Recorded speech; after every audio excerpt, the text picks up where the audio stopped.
예, 제가 오늘 소개해 드리려고 하는 책은 이렇게 생긴 책인데 제목이 개인의 동일성과 불면성에 관한 대화라고 돼 있어요.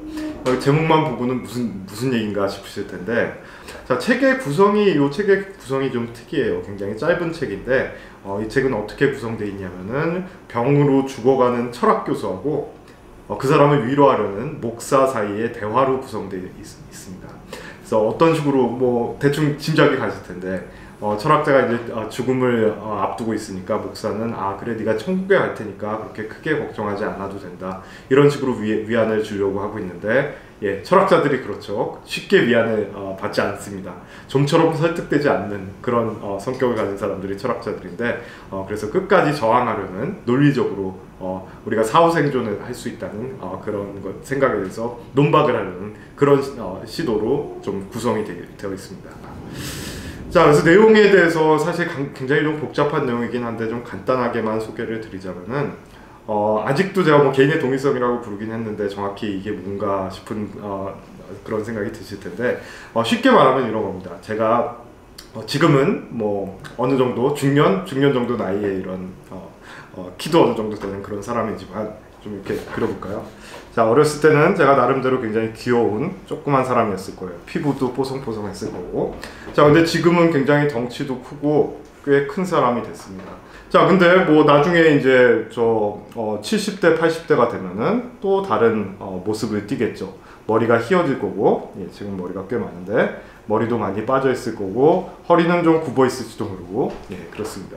자, 그래서 이런 세 사람들을 비교를 해보면은, 이 사람하고 공통적인 게 뭐지? 이 사람은 이렇게 피부가 뽀했는데 지금 나는 거무튀튀한 피부를 가지고 있는데 머리 숱도 훨씬 많은데, 또 이 사람하고 80대 이 사람하고 비교를 해보면은 그렇게 크게 닮은 게 없을지도 모릅니다. 그런데 왜 우리는 어떤 의미에서 이 사람이 이 사람하고 동일한 사람이라고 그러고 이 사람은 이 사람하고 동일한 사람이라고 부를까? 도대체 어떤 조건이 만족돼야 되는 걸까? 예, 이런 문제를 다루는 게 사람의 동일성 또는 개인의 동일성이라는 철학적 문제입니다. 자, 그러면은 우리 책의 그 제목에는 불면성이라는 얘기가 또 들어가 있는데, 우리가 죽지 않고 계속해서 살 수 있다는 생각이랑은 또 무슨 상관이 있을까? 이렇게 생각을 해보는 겁니다. 자, 이 뒤에 80대 제가 죽는다고 치고, 자, 실제로 뭐 제가 제 정신이 컴퓨터에 업로딩이 되던, 아니면 천국에 가서 뭐 어떤 다른 모습으로 살게 되건, 예, 어떤 존재가 있을 겁니다. 뭐 천국에 산다는 의미에서 이렇게 하나 그리죠. 예. 그럼 이런 사람이 있을 때, 그게 나한테 진짜 영원히 살 수 있다는 그런 위안을 주는 거냐? 꼭 그렇다는 보장은 없어요. 왜냐하면 이 사람하고 같은 사람이어야지만 저한테 위안이 되는 거죠. 자, 그러면은 이 경우에는 더 어려운 거예요. 자, 이 사람하고 어떤 이유 때문에 같을 수 있는 거냐라는 게 애초에 질문이었지만, 이 사람과 이 사람 사이에는 또 어떤 이유 때문에 같다고 부를 수 있느냐, 이제 그거에 대한 답을 내려야 되는데, 이게 더 어려운 이유는 뭐냐면은, 그래도 적어도 이 경우에는 어떤 육체적인 연속성이 있는 것 같지만은 실제로 이런 경우에는 없을 수가 있으니까, 컴퓨터에 업로딩 되는 경우에도 그렇겠죠. 자, 그래서 이런 경우 이제 더 어려운 문제가 생기는 건데, 그래도 이 연속적인 문제가 되는 겁니다. 사람의 동일성의 문제를 풀어야지만 이런 사후 생존 또는 불멸성의 문제도 풀 수 있는, 예, 그래서 두 문제가 밀접하게 연관되어 있는 거죠. 자, 그래서 뭐 자세하게는 말씀을 못 드리겠지만 제가 이 문제에 대한 몇 가지 견해를 좀 소개를 시켜드리자면은, 대표적으로 어떤 뭐 이렇게 들으시는 분들도 한번 생각해 보시면 좋을 텐데, 예, 다시 한번 여기 보시면 이 사람하고 이 어린 사람하고 지금의 사람하고 같게 만드는 게 뭘까? 사실 대표적인 이론으로는 여러분도 짐작하시겠지만은 육체 이론이라는 게 있습니다. 무슨 얘기냐? 이 사람하고 많이 다르게 생기긴 했지만은 그래도 육체적인 어떤 연속성은 있는 거 아니냐?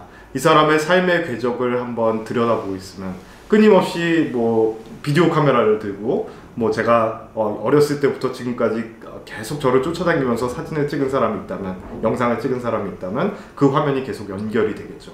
그런 측면에서 연속성이 있기 때문에 같은 사람이라고 볼 수 있는 거 아니냐. 뭐 이런 견해가 육체적 연속성의 견해라고 불리는 견해입니다. 우리 이 책에서도 자세하게 다루고 있고요. 자, 근데 이런 견해의 문제점은 뭐냐면은, 사실 사후 생존 뭐 그런 거 좀 불가능할 가능성이 있겠죠. 컴퓨터에 업로딩 된다, 이것도 이 견해에 따르면 불가능할 겁니다. 왜냐하면은 육체적인 연속성은 없을 것이기 때문에. 게다가 이 견해의 또 큰 문제점은 뭐냐면은 우리가 영화에서도 그런 거 많이 나오고 서로 정신이 바뀌는 거 있죠. 그러니까 이 사람하고 저 사람하고 영혼이 바뀌게 되는 그런 영화들 많이 등장하게 되는데, 육체적 연속성의 이론에 따르면은 그런 상황은 아예 불가능하게 되겠죠. 자, 그래서 그런 문제점들이 좀 있고, 그럼 육체 가지고는 안 되겠다. 그래서 어떤 생각들을 했냐면은, 실제로 옛날 사람하고 지금 사람을 같게 만드는 건 영혼이다. 같은 영혼을 가지고 있기 때문에 같은 사람인 거다. 뭐 이런 생각들을 좀 많이 했겠죠. 그리고 실제로 상식적으로 사람들이 많이 갖고 있는 생각이기도 하고요. 자, 근데 이 견해의 문제점은 사실 현대 과학에 따르면은 영혼이라는 게 있다는 게 굉장히 좀 의심스럽다는 겁니다. 사실은 뭐 현대 과학에 대해서 믿지 않는 사람이라고 하더라도 그런 영혼을 설정하는 견해는 많은 문제들이 사실 있어요. 자, 그게 왜 그러냐면은 뭐 제 앞에 지금 이렇게 영상을 찍고 계신 분들이 있는데, 아까부터 이 자리에 있었는데 이 사람이 방금 전에 10분 전에 있던 사람하고 같은 사람일까? 제가 보기엔 당연히 같은 사람인데 영혼이 같은 거 제가 언제 봤나요? 본 적 없어요. 전 이 사람의 영혼의 관찰조차 할 수 없지만은 이 사람이 10분 전에 그 사람하고 같은 사람이라고 생각하는데 아무런 문제가 없습니다. 뭐 그런 문제점도 있어요. 자, 그래서 뭐 이런 거 간단하게만 말씀드리고, 그러면은 현대 철학자들이 믿는 대표적인 견해는 뭐냐?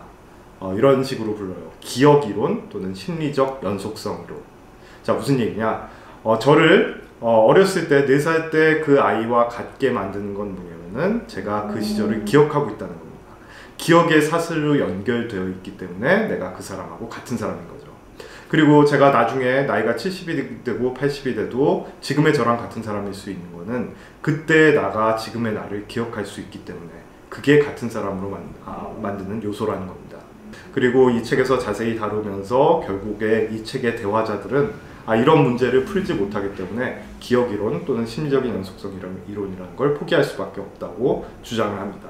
그러고서 이 책의 주요 대화자인 철학 교수는 결국에는 우리가 나라는 거는 나의 육체일 수밖에 없고 내 육체가 죽으면은 나도 죽는 거일 수밖에 없다라고 생각을 하면서 대화를 마무리하고 그냥 죽음을 맞이하는 걸로 결론이 납니다. 자, 그래서 뭐 이 책의 저자는 그런 식으로 결론을 내리고 있지만은 제가 아까 말씀드렸다시피 여전히 열린 결말이라고 볼 수 있고, 우리가 특히 인공지능 시대에 이런 문제들에 대해서 어떻게 생각할지에 대해서, 어떻게 생각해 나가야 될지에 대해서 많은 좀 교훈을 줄 수 있다는 점에서 굉장히 읽어볼 만한 책이라는 생각이 듭니다. 예.